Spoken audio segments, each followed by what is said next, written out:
예수님은 부활하셨습니다. 할렐루야. 옆에 멀리 있는 사람 보고 예수님 부활하셨습니다. 3번씩만 알려주세요. 앞뒤로 보고 예수님 부활하셨습니다.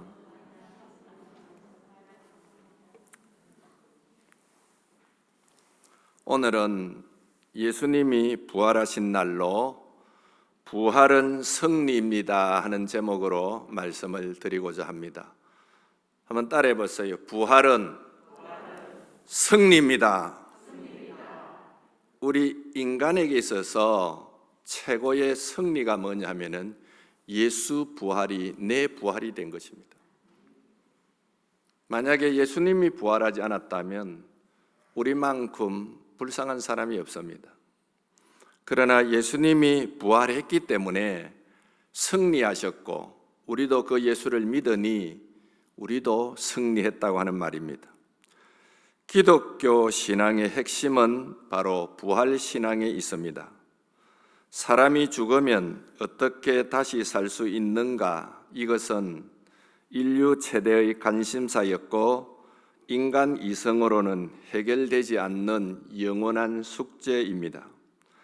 많은 종교들이 이 세상에 있지만 부활을 이야기하는 종교는 기독교 외에는 없습니다. 이처럼 기독교의 부활 신앙처럼 역사적이고 객관적인 사실 위에 세워진 종교는 기독교밖에 없다 그 말입니다. 2000년 동안 기독교를 박해하고 기독교 신앙을 와해하려던 정치와 각색 이단들이 제 아무리 부활 신앙을 부정하려고 했어도 오늘까지 부활 신앙은 건재하고 여기까지 이르게 되었습니다. 거짓과 허위는 결국 드러나고 끝장이 나고 마는 것이라면 부활 신앙은 세월이 흘러갈수록 더 확고해지고 더 널리 퍼져나가고 계속해서 증가하고 성장만 하는 것입니다. 이 하나만 보아도 부활은 역사적이고 객관적인 사실이었음을 스스로 증명하고 있는 것입니다. 예수님의 부활은 문자 그대로 역사에 있었던 하나의 사실 그 자체이지 이성과 지성으로 이해되고 안 되고 하는 그런 문제가 아니라 그 말입니다. 이해가 되면 있고 이해가 안 되면 없는 것이 아니라 그 말입니다. 이해가 되든지 안 되든지 역사적 사실은 사실이라 그 말입니다. 그런데 오늘날 신학자들 중에 이 예수님의 부활 사건을 이성적 합리적으로 해석해야 한다고 하면서 부활 사건을 사실적 바탕 위에서 해석하려 하지 않고 단순히 윤리적으로 또는 이념과 사상으로 정신적 부활을 말하고 있습니다. 마치 애국지사들의 죽음이 영원히 그 민족의 가슴 속에 살아남아 있듯이 예수의 부활도 그와 비슷하다 이렇게 말합니다. 여기에 우리의 부활 신앙의 확립이 필요합니다. 사도 바울이 이미 지적했듯이 고린전서 15장 17절에서 19절을 읽어봅시다. 바로 앞에 17절에서 19절 시작.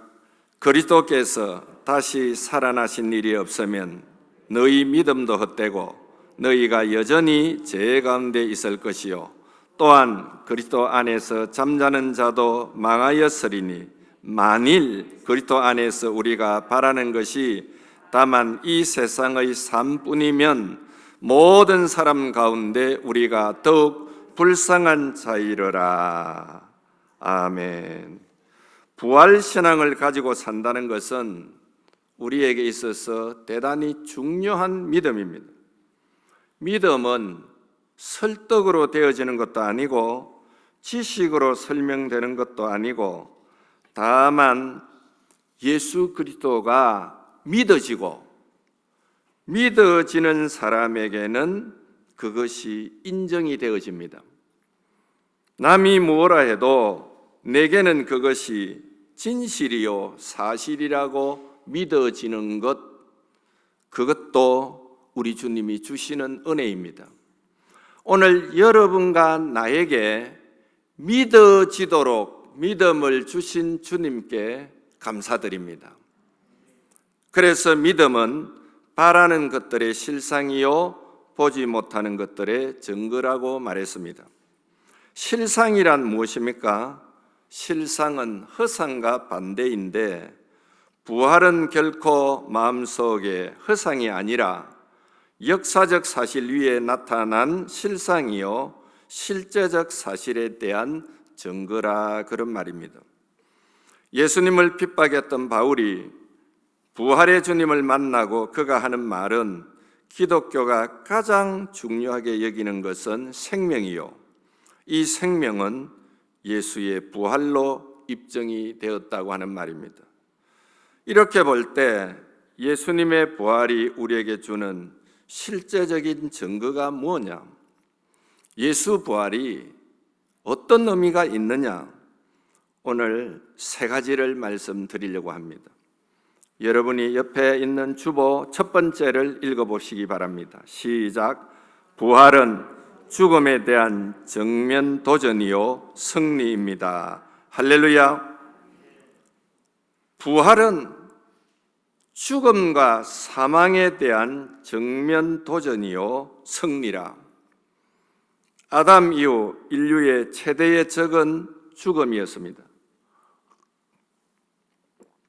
그래서 이 땅에 태어나는 모든 인간은 죽음의 종, 죄의 종이 되었습니다. 죽음은 인류의 최대의 폭군이었고 공포의 대상이었습니다. 어떤 영웅호걸도 죽음 앞에서 무릎을 꿇었습니다.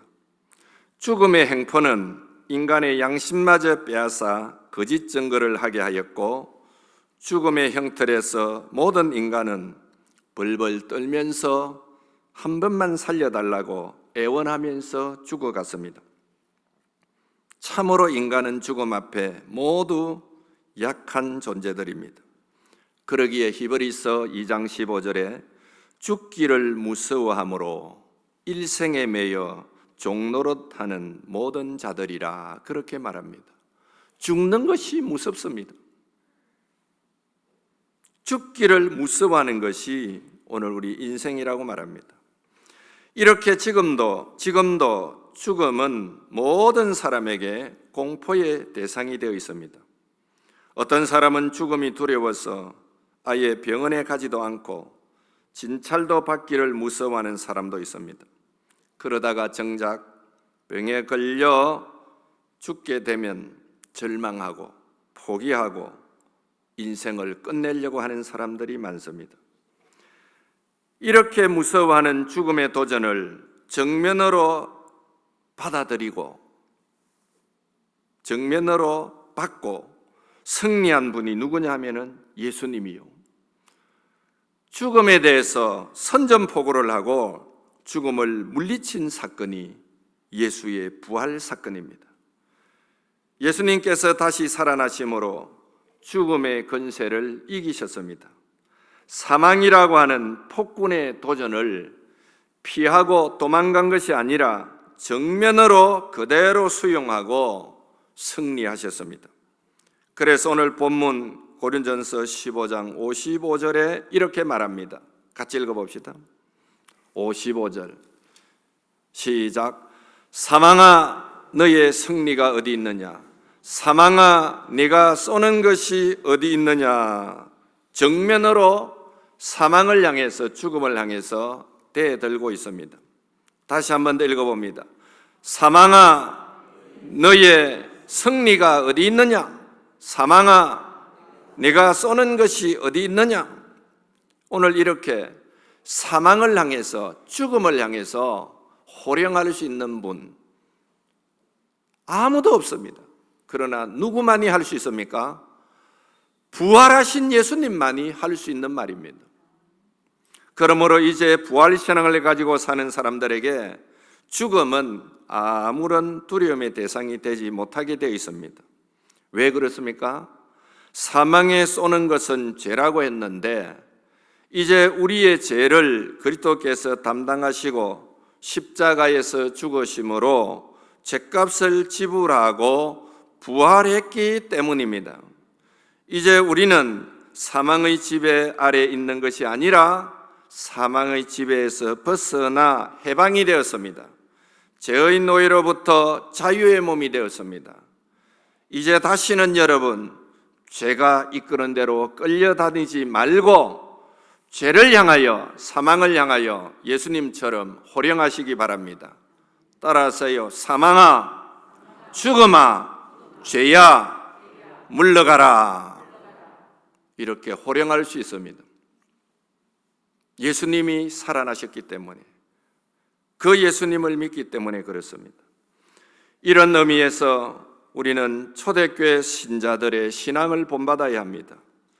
저들은 박해 속에서도 온갖 고초와 형벌 속에서도 조금도 두려워하지 않고 사망을 호령하면서, 죽음을 호령하면서 그 핍박을 이겼던 것입니다. 우리나라 초대 기독교인들도 그랬습니다. 한국교회 순교사를 보든지 일제 30년 동안의 철권 통치를 보든지 공산치하에서 많은 어려움을 당했던 성도들을 보든지 그 모든 사람들 죽음 앞에서 조금도 두려워하지 않고 담대히 죽음과 맞서서 승리했습니다. 그 까닭이 어디 있고 그 힘이 어디 있습니까? 예수 부활이 내 부활이 되었기 때문입니다. 오늘 이 시간 이 자리에 오신 성도 여러분, 예수 부활 믿으시기 바랍니다. 그러면은 예수 부활이 내 부활이 되고 내 부활이 되면 사망을 향하여 호령할 수 있습니다.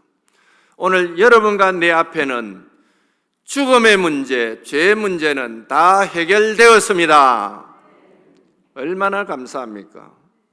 이 놀라운 축복 우리가 받게 되었으니 우리 하나님 앞에 감사하지 않을 수 없습니다.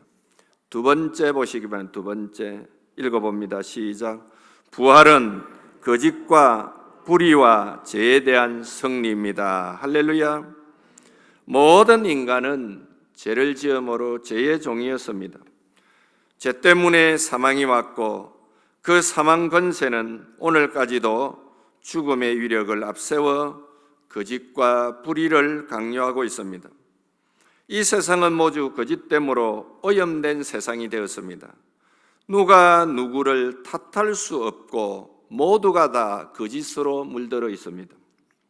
로마서 3장 10절에서 12절에 의인은 없나니 하나도 없으며 깨닫는 자도 없고 하나님을 찾는 자도 없고 다 치우쳐 한 가지로 무익하게 되고 선을 행하는 자는 없나니 하나도 없다고 말했습니다. 모든 인간이 다 죄인이라는 말입니다. 죄의 세력 앞에 죄가 이끄는 대로 끌려가 결국은 지옥 형벌을 받아야 마땅했던 우리들입니다. 사도 바울은 이 문제에 대하여 솔직하게 고백하고 있습니다. 자기 마음속에 있는 선과 악의 갈등에서 그는 언제나 악의 세력에 굴복하며 너무나 무능하게 살아왔던 자기 자신을 고백하면서 로마서 7장 24절에 오호라 나는 공고한 사람이로다. 누가 이 사망의 몸에서 나를 건져내겠느냐고 탄식했던 사도 바울이었습니다. 어찌 이것이 바울뿐이겠습니까?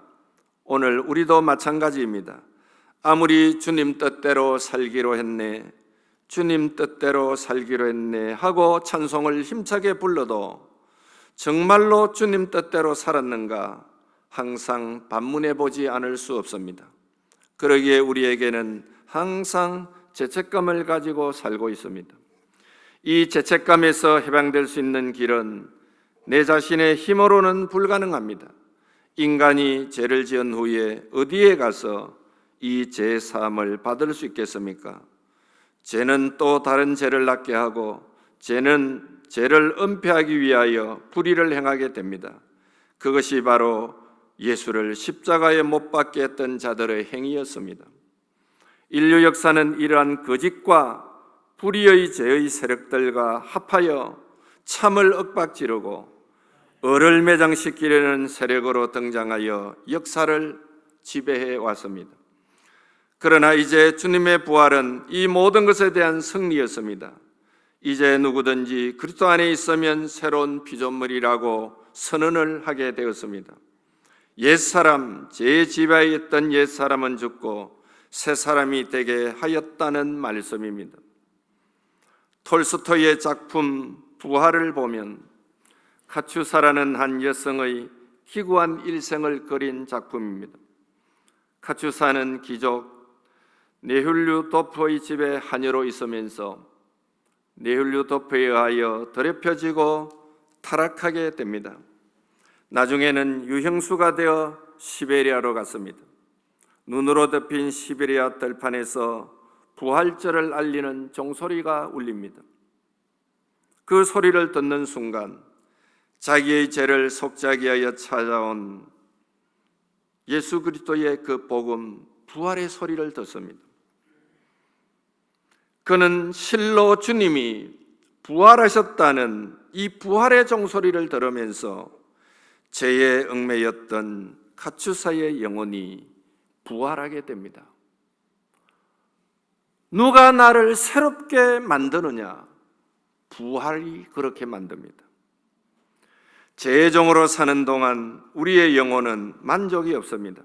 그러므로 죄로부터 해방은 오직 예수 그리스도 부활에서 찾아야 합니다. 주님의 부활은 죄의 세력을 부수고 불의를 부수고 거짓을 부수고 악의 세력을 다 부수고 승리의 노래를 부르는 것이 부활입니다. 오늘 이 예배에 오신 사랑하는 성도 여러분, 예수 부활은 거짓과 불의와 죄에 대한 승리입니다. 할렐루야. 그러므로 부활신앙을 가지고 거짓에서 벗어나시고 죄책감에서 벗어나시고 자유를 누리는 해방을 맛보는 성도가 되기를 예수님의 이름으로 축복합니다. 세 번째 보시기 바랍니다. 읽어봅시다. 시작. 부활은 미움과 정오의 갈등을 이긴 사랑의 승리입니다. 할렐루야. 예수님을 십자가에 못 박았던 자들, 저들은 승리자인 줄 알았습니다. 제사장과 장로들, 바리새인들과 서기관들, 저들은 자신들이 승리한 줄 알았습니다. 예수님에 대한 교권주의자들, 자신들의 승리를 자축하며 그날 밤을 보냈던 자들, 백성을 미혹게 하던 자를 십자가에 못 박았다고 예수님을 못 박아 놓고 축제를 했던 자들, 우리 주님은 이런 정오와 미움과 갈등 속에서도 그들을 정오하지 않았고 미워하지 않았습니다. 검을 쓰는 자는 검으로 망한다고 하시면서 검을 도로 집에 꽂으라고 하셨습니다. 부활의 주님은 총검으로 승리한 분이 아닙니다. 그분은 죽음으로 사랑으로 승리하셨습니다.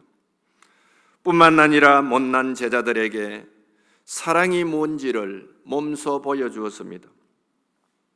3번이나 예수님을 모른다고 부인했던 베드로, 부활하신 주님은 그를 만나 책망하지 않았습니다. 도리어 네가 나를 사랑하는가 사랑을 확인하는 말만 했습니다. 요한의 아들 시몬아, 네가 나를 사랑하느냐고 자기를 저주하며 맹세하며 부인했던 베드로에게 한 번도 책임의 추궁의 말보다, 따지는 말보다 네가 나를 사랑하느냐는 말만 반복해서 묻습니다.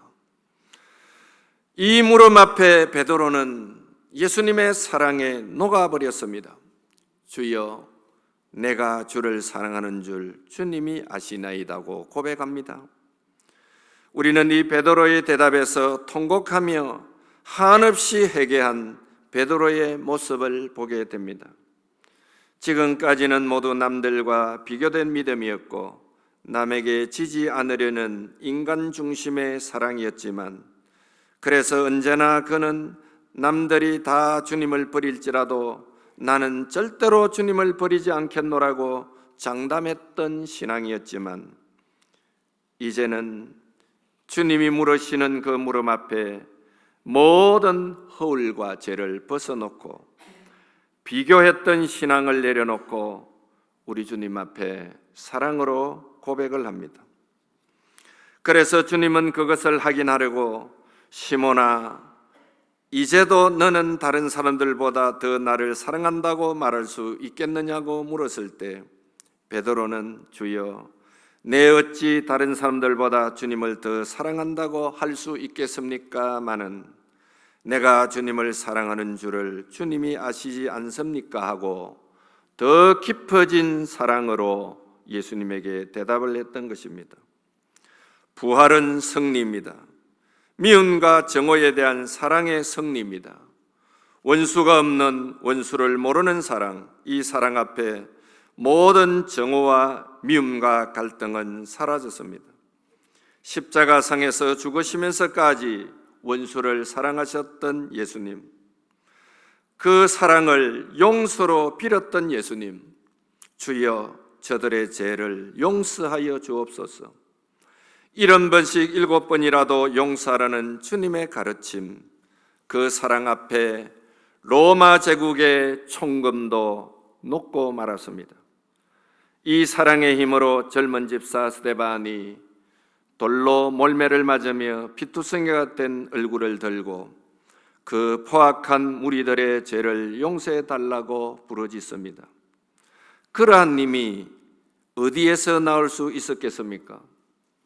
하늘 보좌 위에 앉아 자신을 지켜보고 있는 놀라운 주님의 사랑, 부활하신 주님, 그분이 하늘 보좌에서 서서 자기를 응원하는 그 주님을 보았던 스데반은 돌을 들어 치는 그 무리들을 향하여 주여 저들의 죄를 용서해 달라고, 부활신앙은 정오를 이기고 갈등을 이기는 하나님의 사랑입니다.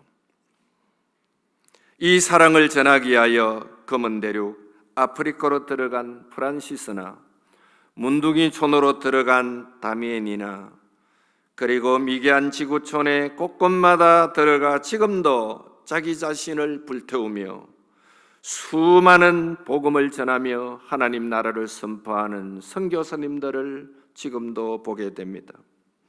이 사랑에 녹아진 사람들이 지금도 곳곳에서 기도하며 그 사랑을 실천하고 있습니다.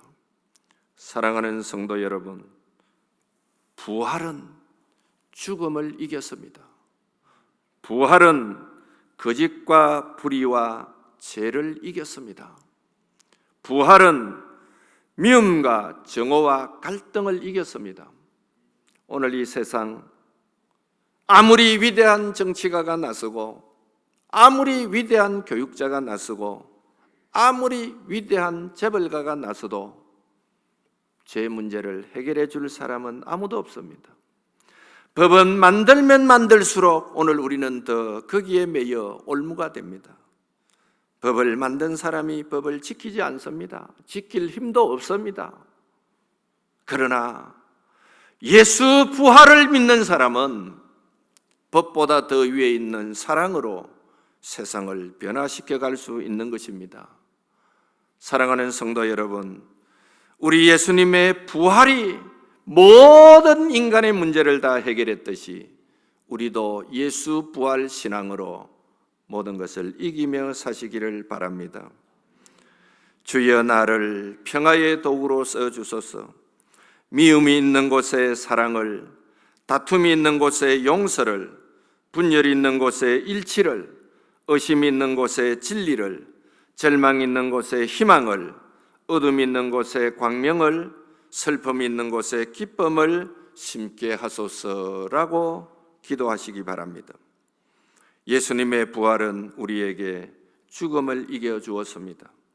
거짓과 불의를 넘어 미움과 정오와 갈등을 넘어 사랑으로 승리하게 해주셨습니다. 우리는 부활절에만 부활이 있는 것이 아니라 매일이 부활입니다. 이제 우리 앞에는 죽음도 거짓도 미움과 정오도 다 사라지고 예수의 사랑만이 우리의 가슴에 흘러 넘쳐야 될 줄 믿습니다. 오늘 이 부활절 이 시간 이후로 여러분 안에 있는 인간이 해결하지 못한 모든 문제가 해결되었음을 믿습니다. 우리 모두 선포합니다. 다 끝이 났습니다. 예수 안에는 승리만이 있습니다. 이 승리의 노래를 부르면서 금년 안에 우리 예수님께 더 가까이 나아가며 믿음 생활 잘하는 성도가 되기를 우리 예수님의 이름으로 축복합니다.